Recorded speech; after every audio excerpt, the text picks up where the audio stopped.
এই রাজনৈতিক দলগুলাই নাকি আমাদের দেশ চালাবে। বিএনপি, জামায়াত, এনসিপি, ভবিষ্যৎ এরাই দেশের সরকার হবে। দেশের সঙ্গতি অসঙ্গতি নিয়ে তাদের কোনো হেডেক নাই।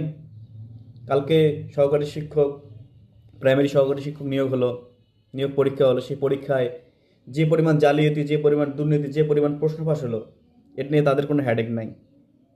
সরকার তার চেষ্টা অনুযায়ী গ্রেপ্তার করলো। আমরা জানি আন্দোলন করে কোনো লাভ হবে না, কিন্তু আপনাদের কাজ কি? রাজনৈতিক দল আপনাদের কাজ কি শুধু আমাদের কাছ থেকে ভোট নেওয়া, প্রত্যাশা দিয়ে ভোট নেওয়া?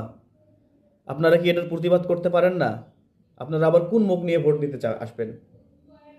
আপনারা তো এই দেখতেই পাইলেন যে পরিমাণ ডিভাইস কেলেঙ্কারি, যে পরিমাণ কি বলবো, আহ, ছাত্রছাত্রী দুর্নীতির সাথে জড়িত বিশাল চক্র সরকার গ্রেপ্তার করলো। আপনারা কি করলেন? রাজনৈতিক দলের এখানে কাজ কি? আপনারা বলেন তো, আপনারা কি করতে পারতেন?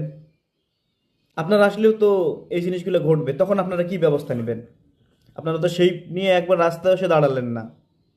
আমি আমার সংগঠন জামাত ইসলামকে বলতেছি, বিএনপিকে বলতেছি, এনসিপিকে বলতেছি, আপনারা কি করলেন? প্রাইমারি শিক্ষক নিয়োগ পরীক্ষায় জালিয়াতির বিরুদ্ধে আপনারা কি অবস্থানটা নিলেন? আপনাদের অবস্থানটা কি? আপনাদের কোনো অবস্থান নাই কেন? কেন আপনাদের কোনো অবস্থান নাই? আপনারা কেন এটার প্রতিবাদ জানাচ্ছেন না? কেন এটা নিয়ে কথা বলতেছেন না?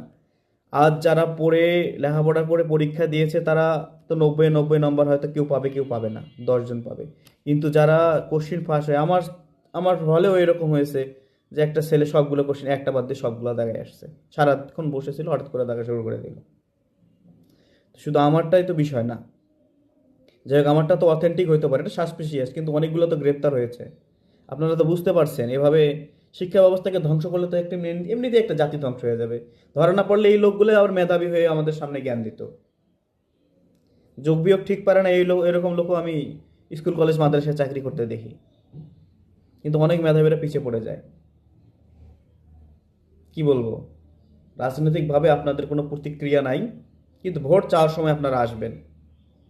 ডাকসুর জাকসুর সবগুলোর ভিপি হয়েছে, বড় বড় ভাইয়ারা ভিপি হয়েছে। আপনাদের কোনো প্রতিক্রিয়া নাই, সাদিক কায়েমেরও নাই, ছাত্র দলেরও নাই। কি বলবো? ছাত্র শিবিরের নাই। আপনারা একটা প্লে কার্ড হাতে রাস্তায় দাঁড়াইতে পারলেন না। আপনারা কেন এটার প্রতিবাদ করলেন না? আজ অনেক ক্ষোভ নিয়ে কথাগুলো বলতেছি। আপনাদেরকে শুধু খালি ভোটেরই দরকার না, আপনাদের শুধু নির্বাচন দরকার। নির্বাচন ধুয়ে পানি খান মিয়া। আপনারাও আসে এই দুর্নীতি করবেন। পারলে কিছু করেন, নাহলে ভোট চাইতে এলাকায় আসবেন না। আসসালামু আলাইকুম।